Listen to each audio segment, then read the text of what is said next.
Got Ross Martin on the line from Inside Carolina, 247 Sports, breaking down the Heels.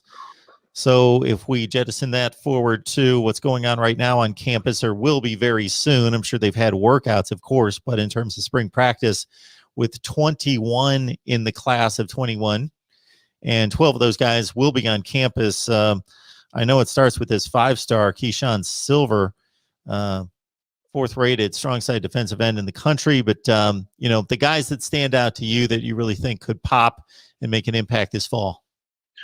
Yeah, so 12 guys enrolled early, and then 13 if you include the transfer running back from Tennessee, Ty Chandler, who will get an extra year and is using it to play at Carolina. Ty Chandler, actually, you can't really include this in this class, but he's a newcomer who should be an impact player and should be one of the main guys at running back for UNC. Outside of him, couple names to know. I do think Keyshawn Silver and Javari Ritzy, the two defensive tackles, defensive linemen, should be guys who can get you 20, 25 snaps a game. At least one of them should be kind of an impact player. That's a position that takes a bunch of at least a couple years to develop.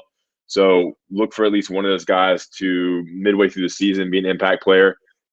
The fact that they're getting them in spring, adding weight, getting used to the level of competition needed for the college level is huge for those two guys, Ritzy and Silver. I think Renaria Dilworth is going to be an interesting guy to follow. A little undersized for the linebacker position, but he's put on weight already. He's listed at 6'2", 193. UNC may have him a little bit shorter or taller, I'm not sure, but that's his recruiting size. He picked UNC over Alabama, had a bunch of offers. I think Bama and some schools wanted him at safety. UNC wants him at linebacker. He's going to play linebacker. Super fast guy, super athletic.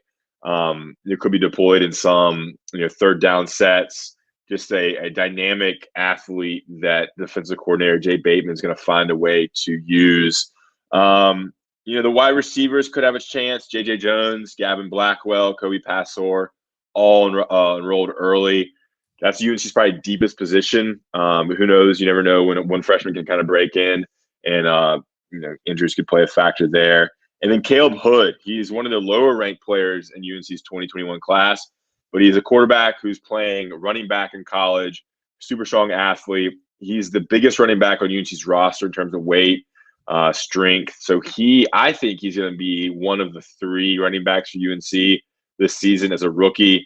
He doesn't need to make the position transfer to running back, but he has a lot of the physical tools that no one else in that room has. So Caleb Hood out of Richmond High School in Rockingham, North Carolina, a high school quarterback for 4 years, playing running back in college, 6'1", 230.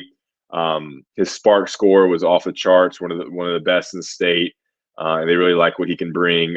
His recruiting ranking is a little weird because obviously he's a quarterback in high school. He's playing a completely different position in college, but that's a name to know. Caleb Hood, same last name as Elijah Hood, who started for the Tar Heels in 2015 and 16. I don't believe they're related, but interesting connection there. That's what I'm looking at, and those are the kind of some of the 12 guys that have already enrolled early, been there since January, and starting spring practice in March 24th.